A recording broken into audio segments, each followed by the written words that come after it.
मुस्लिम बहू की हिंदू ससुराल में जन्माष्टमी। रुक्मणी देवी नाम की एक औरत थी जिसका स्वभाव अपने धर्म के प्रति ज्यादा सचेत था। वह दिन रात कृष्ण जी की भक्ति करती थी। उनके घर में छोटे से लड्डू गोपाल भी थे। साथ ही उसके 2 बेटे थे, युग और छोटा बेटा सुमित। युग की शादी कृष्णा नाम की लड़की से हो जाती है। सब कुछ ठीक चल रहा था। फिर एक दिन छोटा बेटा सुमित मुस्लिम नाम की जन्नत से निकाह करके अपने घर आता है। दरवाजे पर अपने बेटे को मुस्लिम लिबास की लड़की के साथ देखकर रुक्मणी कहती है, हे कृष्ण भगवान, सुमित, ये तूने क्या किया? तू एक मुस्लिम लड़की से विवाह कैसे कर सकता है? क्या तुझे मेरी मान मर्यादा का कोई ख्याल नहीं है? नाराज मत होइए माँ, मैं जन्नत से बहुत प्यार करता हूँ। उससे अलग होने की कोशिश भी की, यही सोचकर कि आप हमारे प्यार को नहीं अपनाओगे, लेकिन मैं उससे मूव ऑन नहीं कर पाया और आखिरकार मैंने शादी कर ली, क्योंकि फिर आप मेरी शादी कर देते हैं। देवर जी, आपको ऐसा नहीं करना चाहिए था। अब हम समाज में क्या मुंह दिखाएंगे? अस्सलाम वालेकुम बाजी। अम्मी जान, आप मुझे एक मौका तो दीजिए। मैं आपको शिकायत का कोई मौका नहीं दूंगी। आपकी उम्मीदों पर खरी उतरूंगी। माँ, हमारे प्यार को अपना लीजिए, एक मौका दे दीजिए। मैं ना इससे अलग रह सकता, ना आपसे अलग। प्लीज माँ, प्लीज। हे भगवान, अब बोलने सुनने को कुछ बचा ही नहीं है। कृष्णा बहू, जाकर आरती की थाली लिया। गृह प्रवेश तो करना ही पड़ेगा। अब मानो या ना मानो, ये इस घर की बहू बन चुकी है। वैसे भी तो काफी अच्छी है, दूध मलाई जैसी बहू है। तत्पश्चात कृष्णा बहू आरती की थाली ले आती है और रुक्मणी अपनी मुस्लिम बहू का ना चाहते हुए भी गृह प्रवेश करती है। इस बात से सास और जेठानी का काफी मुंह फूल चुका था। अगले दिन जन्नत हिजाब बांधे सबसे पहले नमाज पढ़ती है। ये करता हुआ सास और बड़ी बहू दोनों ही देख लेते हैं। अरे ओ कृष्णा बहू, ये बुरखे वाली बहू क्या कर रही है? अरे माँ जी, वो होता है इनके में, सुबह सुबह नमाज पढ़ते हैं, वही कर रही होगी अपनी प्रार्थना। अच्छा अच्छा, हे कृष्ण भगवान, अब लोग हमें क्या कहेंगे? पड़ोसन तो ऐसे ताने देगी कि कृष्णा कृष्णा का नाम जपते जपते ही अपने घर में मुस्लिम बहू ले आई है। अब क्या होगा? यहाँ वहाँ की बातें अलाना फलाना ढिमकाना। अरे माँ जी, 4 लोगों का काम है बोलना, बोलने दीजिए। आप इस मुस्लिम बहू को अपने कंट्रोल में ले लीजिए। हाँ बहू, तू सही कहती है। तभी नमाज पढ़ के जन्नत कहती है, अम्मी जान, बाजी, यहाँ मैं अभी आपके पास ही आने वाली थी। पहली रसोई में क्या बनाऊं? नहीं नहीं, तुझे मेरी रसोई में जाकर अपवित्र करने की जरूरत नहीं है। मेरे कान्हा जी का भोग लगता है पहले। अम्मी जान, आप बता दीजिए, वैसा ही भोग बना दूंगी। इसमें अपवित्र वाली क्या बात है? कृष्ण जी तो सब ग्रहण करते हैं। अगर ऐसा होता तो वो सुदामा के हाथ से खाना क्यों खाते? उनके चरण क्यों धोते? हाँ हाँ, ठीक है, लेकिन भोग बनाने का काम मेरा है और मैं ही करूंगी। नहीं, तुझे ये सब करने की कोई जरूरत नहीं है। तू जाकर घर की साफ सफाई कर ले। जी अम्मी जान। इतना कहकर रुक्मणी नहाने चली जाती है और बड़ी बहू भी नहा धोकर कान्हा जी का भोग बनाती है। कुछ देर बाद सभी कान्हा जी की आरती करते हैं। तेरे मिलन को व्याकुल है कब से मेरे प्राण, मधुर सुना दो तान ओ कान्हा, अब तो मुरली की मधुर सुना दो तान। बोलो श्री कृष्ण लाला की जय। भोग लगा दे अब। अरे वाह, कितना प्यारा भजन गाती हैं बाजी आप, माशाअल्लाह। शुक्रिया। तो भी सीख ले अपनी जेठानी से कुछ। जी अम्मी जान। दिन गुजरते हैं। कृष्णा जन्नत को घर के तौर तरीके सिखाती है और एक बार जन्नत घर में नॉनवेज पकाने जा रही थी। ये सब होता हुआ रुक्मणी देख लेती है। छी छी, कितनी बदबू आ रही है। तू जरूर मांस बनाने जा रही थी ना? तुझे शर्म नहीं आती हमारा धर्म भ्रष्ट करते हुए? हमारे घर में ये सब नहीं होता। क्या तुझे अलग से बताना पड़ेगा? माफ कीजिए अम्मी जान, हम इस बात से अनजान थे कि यहाँ मांस नहीं बनता। कोई कोई हिंदू लोग मांस भी बना लेते हैं इसलिए। पर आपको नहीं पसंद तो आज के बाद हम इसे न हाथ लगाएंगे न खाएंगे। बहुत बढ़िया, लेकिन तूने मेरी रसोई को अपवित्र कर दिया है। अब मुझे पूजा पाठ करनी पड़ेगी। चल ले जा यहाँ से इसे। इतना कहकर रुक्मणी चली जाती है। वहीं जन्नत रसोई की साफ सफाई कर देती है। फिर रुक्मणी घर में गंगा जल छिड़क देती है। वक्त गुजरता है। धीरे धीरे जन्नत घर के आचरण में तब्दील होने लगती है। उसके मुस्लिम तौर तरीके सास और बड़ी बहू को पसंद आने लगते हैं, जिससे उनमें ठीक ठाक बात होना शुरू हो जाती है। ऐसे ही एक दिन सास बहू मार्केट से आते हैं। हरे कृष्णा बहू, कल सुबह जल्दी उठकर कान्हा जी का मंदिर साफ कर देना और उन्हें नए वस्त्र पहना देना और ये नई बांसुरी भी रख देना। जी माँ जी। बाजी, अम्मी जान किस चीज की तैयारी कर रही हैं? कल जन्माष्टमी है, हमारे लिए बहुत बड़ा दिन है। तुझे तो वैसे भी कुछ आता नहीं है तो क्या करेगी, अपने मायके चली जाइयो। ये सुनकर आंखों में आंसू लिए जन्नत अपने कमरे में चली जाती है। क्या हुआ जन्नत, तुम रो क्यों रही हो? वो अम्मी जान मुझे यहाँ रुकने के लिए मना कर रही थी क्योंकि मुझे जन्माष्टमी का कुछ भी नहीं पता, लेकिन मेरी बहुत इच्छा है, मेरा पहला त्योहार है। कोई नहीं, माँ की बातों का बुरा मत मानो, तुम यहीं रुको। बहुत मजा आता है जन्माष्टमी पर, मेला लगता है, झांकियां निकलती हैं। जी सुमित जी। ये सुनने के बाद वो सो जाती है, जहाँ सपने में कृष्ण भगवान कहते हैं, पुत्री, तुम्हारे कोमल स्वभाव से मैं अत्यंत प्रसन्न हूँ। स्वयं को कदाचित किसी के लिए परिवर्तित करने की कोशिश मत करना। देखना, तुम्हारा यही स्वभाव सबको तुम्हारे करीब ले आएगा। शुक्रिया कान्हा जी।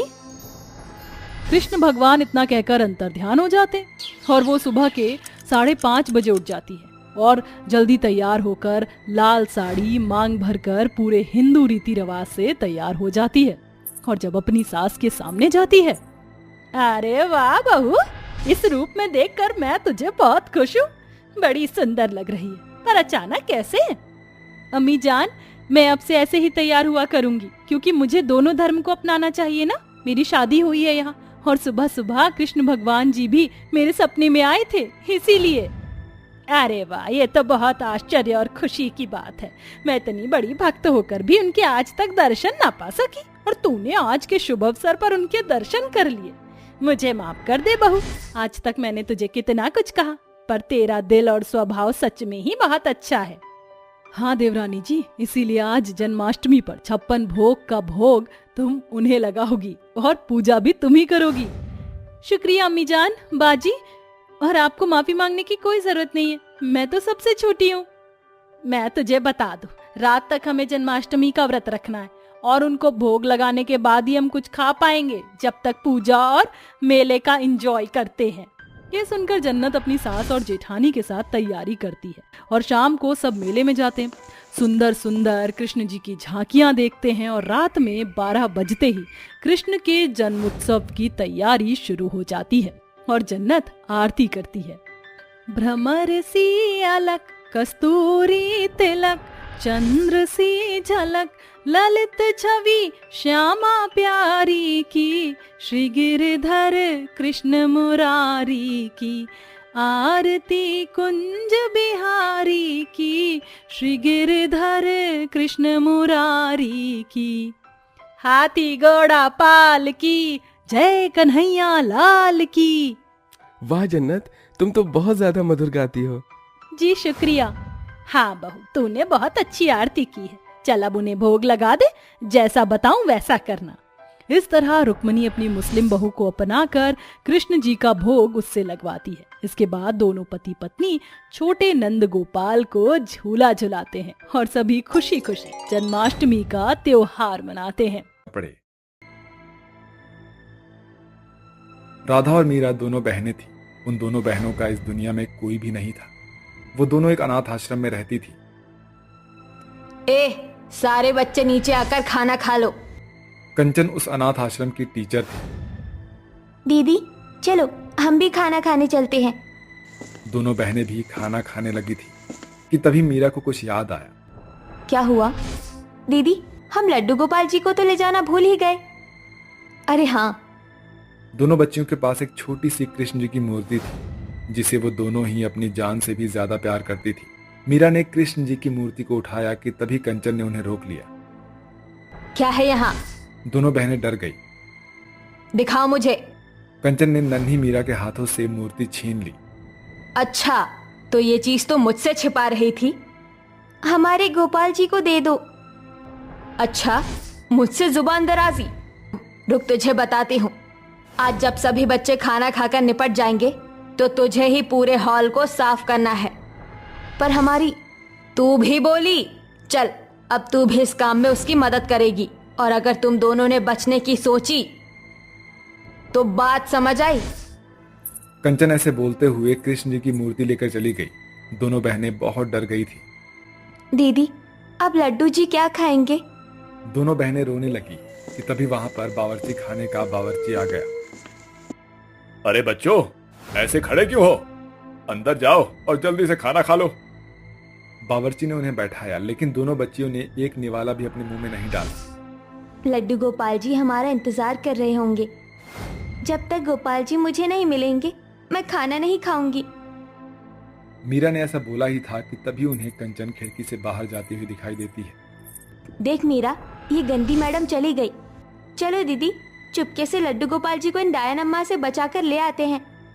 दोनों बच्चियां दबे पांव कंचन के कमरे की तरफ जाने लगती है और बिल्कुल आराम से दरवाजा खोल देती है। गोपाल जी कहाँ हो? आवाज दो। काफी देर ढूंढने के बाद मीरा को मूर्ति दिखाई देती है। दीदी मुझे मिल गई, मिल गई। श्श, श्श। काफी देर ढूंढने के बाद मीरा को मूर्ति दिखाई देती है। मीरा ने जल्दी से जाकर मूर्ति को उठाया और दोनों बहनें जैसे ही वापस जाने के लिए मुड़ी। इन लड़कियों का चल क्या रहा है यहाँ? कंचन को देखते ही दोनों बच्चियों की सांस गले में आ गई। मेरे मना करने के बावजूद भी तुम्हारी मेरे कमरे में आने की हिम्मत कैसे हुई? सॉरी, हमें माफ कर दो। अच्छा, माफी चाहिए, मिलेगी, लेकिन माफी नहीं, सजा। तैयार हो जाओ। ऐसा बोलकर कंचन ने वहीं रखा कोड़ा उठा लिया। दोनों बहनें मार के डर से कंचन को धक्का देकर भागने लगी। अच्छा, मुझसे होशियारी, अभी बताती हूँ। दोनों बहनें बहुत ज्यादा डर गई थी। कंचन भी पीछे ही थी कि तभी राधा को आश्रम का मेन गेट खुला हुआ दिखाई दिया। मीरा, मेरा हाथ पकड़। दोनों बहनें एक दूसरे का हाथ पकड़कर तेजी से भाग आश्रम से निकल गई। अब वो बुरी मैडम नहीं आ रही है ना? तू डर मत, अब वो हमारा कुछ नहीं बिगाड़ सकती है। दीदी, लेकिन अब हम कहाँ जाएंगे? पता नहीं। लड्डू जी, हमें कोई रास्ता दिखाओ ना। दोनों बहनें ऐसा बोल ही रही थी कि तभी उन्हें सड़क के किनारे एक खाली झोपड़ी दिखाई देती है। उसकी दीवारें मिट्टी की थी और छत पत्तों के थे। देखो मीरा, घर। अरे वाह, चलो दीदी, इसके अंदर चले। दोनों बहनें झोपड़ी के अंदर चली जाती है और अपनी रात उसी के अंदर बिताती है। ऐसे ही कई दिन बीत जाते हैं। वो दोनों बहनें उसी झोपड़ी के अंदर अपना गुजारा करती है। वहां के रहने वाले लोग दोनों बच्चियों को देखकर खाने पानी से उनकी मदद कर देते हैं। ऐसे ही दिन गुजर रहे थे। दीदी जल्दी आओ, आज पड़ोस वाली दीदी ने मुझे ये जलेबियां दी है, बहुत ही गर्म गर्म है, मजा आ जाएगा। ये आप क्या कर रही हो? मेरी गुड़िया के कपड़े बना रही हूँ। देख, ये कमीज सलवार और ये वाली फ्रॉक है, कैसी है? वाह, मगर दीदी आपकी गुड़िया कहाँ है? वो तो हम वहीं भूल आए थे। आंखें मीच, अब खोल। ये कहाँ से आई? कितनी प्यारी है।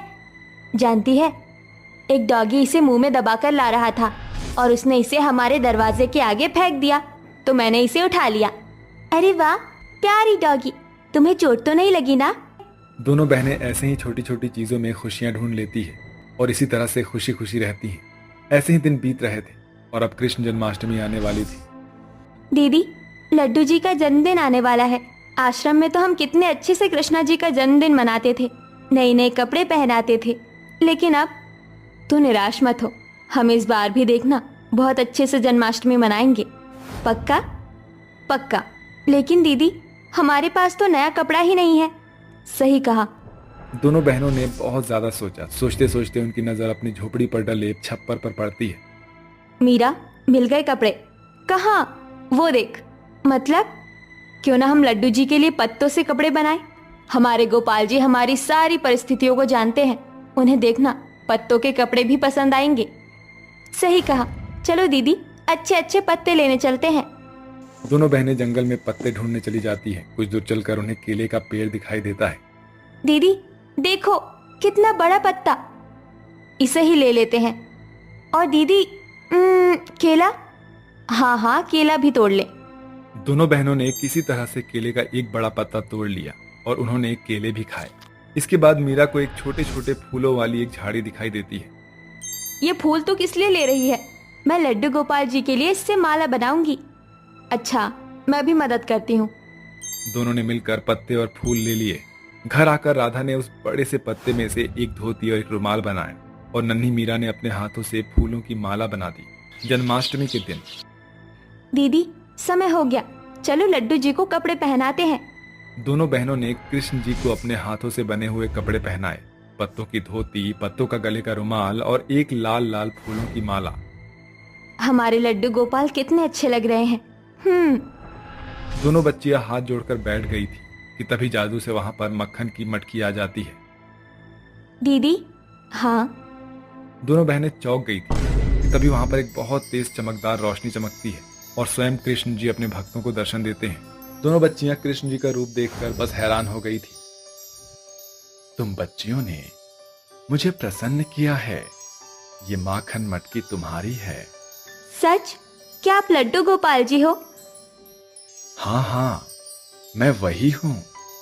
तुम बच्चे बहुत ही अच्छे हो।